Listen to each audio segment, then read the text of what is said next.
amis, j'espère que vous allez bien et que tout se passe bien pour vous. On est là, on est heureux, on est content avec le sourire. Bon, faites juste pas attention à ça parce que mon Dieu, wesh, c'est plus un bouton à ce rythme-là, frère. Il y a des gens qui vivent dedans, c'est sûr. Bref, on n'est pas là pour parler de mon bouton, on est là pour être joyeux, pour être content, pour sourire, pour exprimer la joie que le Barça a infligé, a détruit, a humilié le Real Betis 5-0. C'était magnifique. Ça faisait longtemps qu'on n'avait plus un beau football comme ça. Ça fait plaisir. Ça fait plaisir d'avoir un beau football. Le Real Betis, c'est pas une équipe de peintres non plus, hein. Là, cette année, ils ont peut-être des armes en moins offensivement. Tu sens qu'il n'y a pas un vrai joueur qui peut déstabiliser une équipe. Tu sens qu'il y a... Alors peut-être qu'il y avait des blessés, ça j'ai pas vu. Mais tu sens qu'il n'y a pas de vrais joueurs qui puissent partir en profondeur. Enfin, c'est une équipe qui joue bien au ballon, mais voilà, c'est assez stérile comme jeu. Et ça fait du bien. Ça fait du bien parce que néanmoins, ils ont essayé quand même, enfin, avec ce qu'ils ont pu faire, hein. Ils n'ont pas attaqué tout le long, mais avec ce qu'ils ont pu faire, ils ont essayé de se créer des occasions, ils ont essayé d'attaquer. C'est que le Barça était largement supérieur. Et ça fait plaisir de revoir un Barça comme ça, de mettre une manita, de rejouer au football. 5-0, avec des buts de Ferran, Rafinha, Lewandowski, Félix et Cancelo. On va en parler des deux petits là parce que maman, ça fait tellement du bien de voir un Cancelo et un Félix comme ça, dans une animation avec le Barça où Félix qui peut jouer à droite, qui rentre énormément intérieur dans le milieu de terrain, qui pourrait peut-être permettre à De Jong, selon un dispositif, parfois d'être plus haut. Non, franchement, c'est très très très fort. On va quand même pas s'enflammer les copains parce que voilà, ça reste le Real Betis, c'est une bonne équipe, mais c'est pas une top équipe top 5 européenne. Moi j'attends de voir ça en Ligue des Champions ou face à un Real ou face à un Atlético. C'est une bonne équipe, mais il faut quand même pas s'enflammer. On a déjà eu cet effet. Il nous manquait des joueurs et le fait d'arriver avec Aubameyang, Adama Traoré, Ferran Torres, on a eu cet effet de surprise où on mettait 4 buts, 4-0, 4-2, 4-1, on s'en rappelle tous, hein.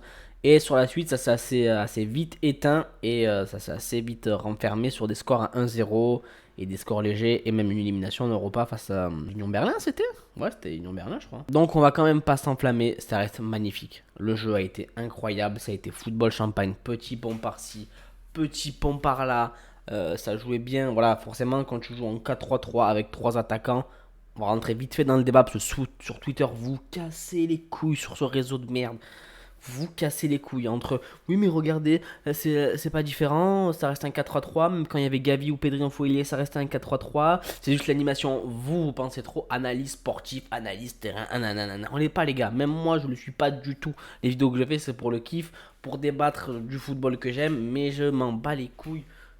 Arrêtez de croire que vous êtes des analyses sportives, que vous êtes des Benjamin Da Silva, que vous êtes des Omar Da Fonseca, que encore. C'est des commentateurs, c'est même pas des vrais analystes sportifs, mais je veux dire, c'est que des commentateurs.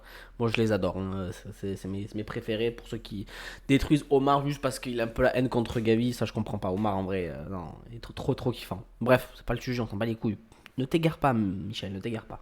C'est un 4-3 totalement différent. Si vous voulez, ça reste un 4-3-3, mais l'animation offensive, en tout cas avec les faux ailiers quand c'est Gavi ou Pedri, ça redevient plus un milieu. Tu joues avec deux attaquants et tu le vois que Lewandowski est seul. Et là, tu voyais quand même Félix, pardon, proche de Lewandowski, très proche de lui, avec une fausse passe décisive en le laissant passer les jambes, avec un but d'ailleurs, le premier but. Tu sens qu'il est proche de Lewandowski et qu'il peut jouer à gauche.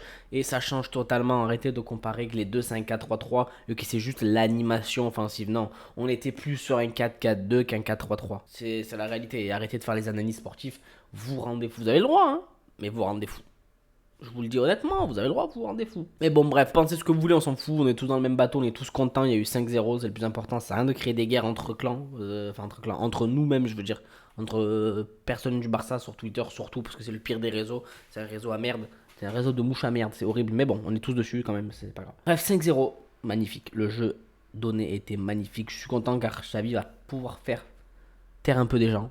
Et là, ça fait plaisir parce que dans le train Xavi depuis le début, hein, personnellement, je suis dans le train Xavi depuis le début. Ça fait grave plaisir de voir ce qu'il peut infliger. J'espère juste qu'il va réitérer ça en Ligue des Champions là demain face à Antwerp, Antman et la Guêpe, je sais pas quoi là. J'espère qu'il va le refaire. Un beau match comme ça. C'est à la maison, c'est une équipe vraiment moyenne, voire vraiment faible comparé à nous. On devrait pouvoir mettre un beau match. Mais je me dis avec la pression de la Ligue des Champions qu'il y a eu ces derniers temps, on sait jamais.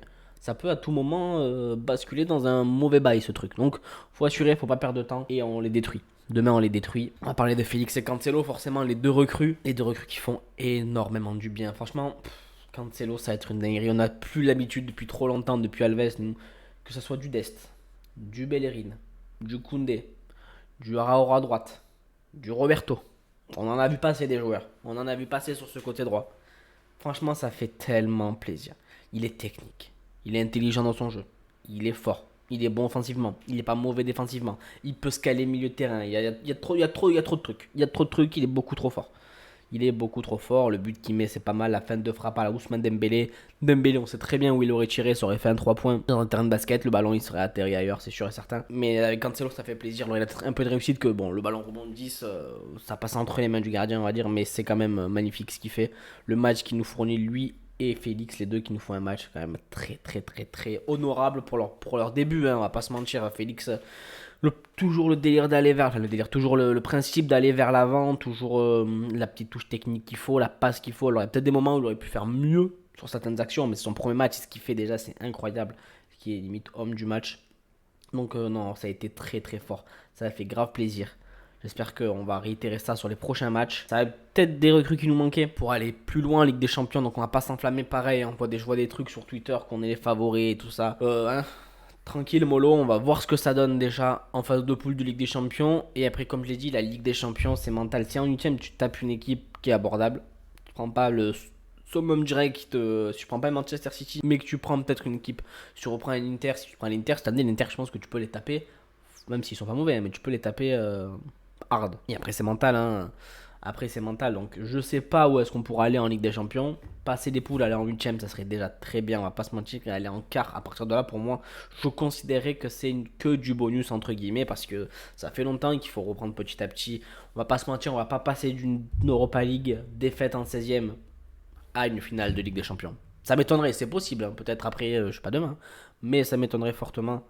Et il faut rester les pieds sur terre en se disant que si on accroche la première place, la Coupe du Roi et un quart de demi-finale, on pourrait considérer que c'est une saison quand même assez réussie et assez bonne et ça ferait plaisir pour l'année prochaine, ça annoncerait du bon. Voilà, on revoit un bon Lewandowski hein, aussi, voilà, comme je l'ai dit, accompagné de bons attaquants, Lewandowski ça fait plaisir. Un bon Ferran Torres, peut-être moins bon que enfin sur les trois devant, c'est peut-être le moins bon, mais on sent que c'est pas la même saison pour lui, il est plus à l'aise, il tente, il essaye, ça marche, ça fonctionne pas, il réessaye. Le mental de ce joueur, il est là, il est présent et ça fait plaisir. Et on le voit sur son coup franc, le premier coup franc. Alors, beaucoup disent que c'est le premier coup franc après Messi. Peut-être le premier coup franc vraiment direct parce que Rafinha avait marqué sur coup franc face à Manchester United, mais c'était peut-être considéré plus comme un centre où personne ne l'avait touché et le gardien se foire. Mais sur coup franc, allez, on va dire direct comme ça, entrée de surface, c'est le seul depuis Messi, ouais, qui a marqué et il a pas voulu faire ça, il a dit qu'il voulait passer au-dessus du mur. Franchement, on s'en bat les couilles, frère. C'est bien ton honnêteté, mais t'as marqué, ça nous va très très très bien. La Rafinha qui rentre et qui marque pour la confiance, c'est énorme. J'aime bien avoir un gauche à droite, un droitier à gauche, justement pour rentrer comme il a fait. On le voit, il rentre intérieur, il croise avec son pied gauche, ça a été très très bon. Franchement, si nos joueurs sont clutch comme ça fait plaisir. Et là, je vais juste évoquer un petit souci. Qui va jouer Qui va jouer où? Parce que pour moi, certains, Gavi, tu peux pas l'enlever. On se rend pas compte qu'on l'aime pas, qu'on le traite de catcheur, qu'on le trouve moyen techniquement. Chacun a ses raisons de l'aimer ou pas, mais c'est un très très très bon joueur. Je ne le vois pas. En fait, ce qu'il apporte au milieu, cet aspect physique, cet aspect rentre dedans, cet aspect récupération de ballon, il récupère énormément de ballons. Ben, on le voit pas avec les autres. Même si Roméo il a été très bon, c'est un milieu défensif. On voit qu'il attend et quand c'est dans la zone entre moitié de terrain et surface, c'est là où on le voit plus Roméo. Mais c'est pas lui qui va aller gratter des ballons, qui va aller les chercher. Et pour moi, Gavi, il est trop indispensable. Vraiment trop indispensable. Offensivement, tu mets Ferran parce qu'il mérite, mais Rafinha qui revient bien et qui lui faut un peu de temps de jeu. Yamal, je pense qu'il mérite pas d'être titulaire malgré ses bonnes performances. Il est encore jeune, il n'a pas le besoin d'être titulaire. Je pense que c'est ce qui passerait en dernier, selon moi.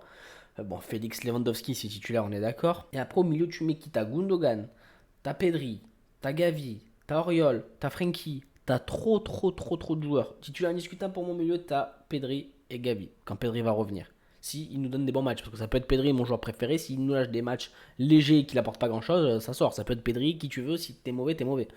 Mais ce que je veux dire, c'est que tu mets qui? Tu mets Auriol, qui a un aspect défensif qui est aussi important, malgré qu'on dise qu'il apporte pas grand chose, que parfois dans les plus petits matchs, on n'a peut-être pas forcément besoin. Mais au final, même dans les petits matchs, les années précédentes, t'avais un Busquets.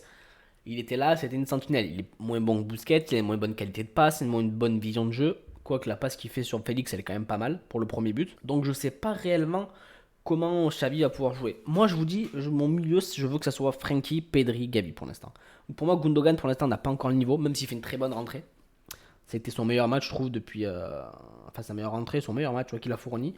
Ça peut être Gundogan qui vous voulez. pour moi, il a pas tout à fait le niveau. Il n'est pas encore, pas inclus, mais forcément à l'aise peut-être avec le système de Xavi. Mais pour moi, il n'a pas encore forcément le mérite et la place d'être titulaire. Gundogan, c'est un très bon joueur. C'est un bon joueur de foot, c'est un bon milieu de terrain. Mais même avec City, on le voit sur les dernières, enfin, sur ces saisons, hein, il est comme ça. Qu'il performe souvent dans certains moments. Quand la Ligue des Champions arrive, dans les moments importants de la Ligue des Champions, c'est vrai que Gundogan est bon et Gundogan est là en fin de saison, souvent il est présent. Mais en championnat, c'était pas non plus le joueur qui brillait tout le temps avec Manchester City. Et je pense que ça devrait être un joueur de rotation et ça nous fait plaisir de jouer avec trois attaquants qui nous permet d'avoir un milieu en plus, d'éviter de faire jouer Pedri ou Gavi en faux ailier. Parce que pour moi, tu peux démarrer avec un Frenkie, Pedri, Gavi pour voir et tourner. Tu peux faire entrer du Gundogan derrière, tu peux faire entrer du Oriol Romeo derrière. Ça fait deux milieux que tu peux faire tourner, c'est très bien. Tu peux les mettre titulaires dans d'autres matchs si tu veux reposer Frenkie ou Pedri ou Gavi ou tu n'en as pas forcément l'utilité de ces joueurs dans certains matchs. Tu peux les faire reposer pour faire donner du temps de jeu à Gundogan. Mais, euh, mais pour moi, pour l'instant, le milieu que je veux voir, c'est Gavi, Pedri, Frenkie de Jong. Voilà. Bon, défensivement, on est d'accord. Arauro, quand il revient, avec Koundé, Cancelo, Baldé. Voilà, très très bon. Baldé qui a fait un bon match. Ses percées à Baldé, elles font très mal. Franchement, il est très très bon. Ça fait plaisir. J'ai bien aimé son match. Mais je le trouve un peu en dessous sur les derniers matchs. Et défensivement, par contre, on sent qu'il a quelques lacunes. Mais bon, il a 19 ans aussi. On va pas demander que ce soit le meilleur joueur du monde de suite. Il est quand même très très très fort. Et voilà, donc là le problème ça va être juste qui va jouer, qui va être titulaire. Est-ce que tu mets Rafinha? Est-ce que tu mets Ferran? Est-ce que tu mets Gavi? Est-ce que tu mets De Jong? Enfin De Jong tu le mets, mais est-ce que tu mets Gundogan? Est-ce que tu mets Auriol? Est-ce que tu mets Gavi? Ça va être très dur. Ça va être très très dur avec l'arrivée de Roquet aussi cet hiver. Ça va être bien pour opposer Lewandowski. Roquet qui peut jouer à gauche un peu et dans l'axe, enfin, en pointe, ça va être pas mal. Et là aussi, on peut le faire opposer Lewandowski, je pense, dans certains matchs. A voir comment Xavi veut nous concocter un 11 titulaire parce que c'est important quand même dans une équipe, je pense, d'avoir un 11 titulaire. D'avoir un 11 qui se connaissent, qui jouent ensemble tout le temps, qui ont l'habitude. Un 11 de départ, c'est important. Et l'aspect tactique que ça va donner. On n'est plus dans l'époque de Messi Ronaldo. Il faut aussi le comprendre. Certaines personnes sur Twitter qui ont du mal avec l'aspect tactique. À l'époque, tactiquement, pas que c'était moins bon ou moins abouti ou que ça n'existait pas, mais tu avais plus de savoir-faire avec les joueurs. Tu partais avec un 4-3-3. Et sur le terrain, tu avais du Iniesta, du Neymar, du Messi, du Suarez, du Xavi pour la dernière saison où il gagne avec des champions. Techniquement, tu avais une équipe qui était largement tout le monde au-dessus de la moyenne.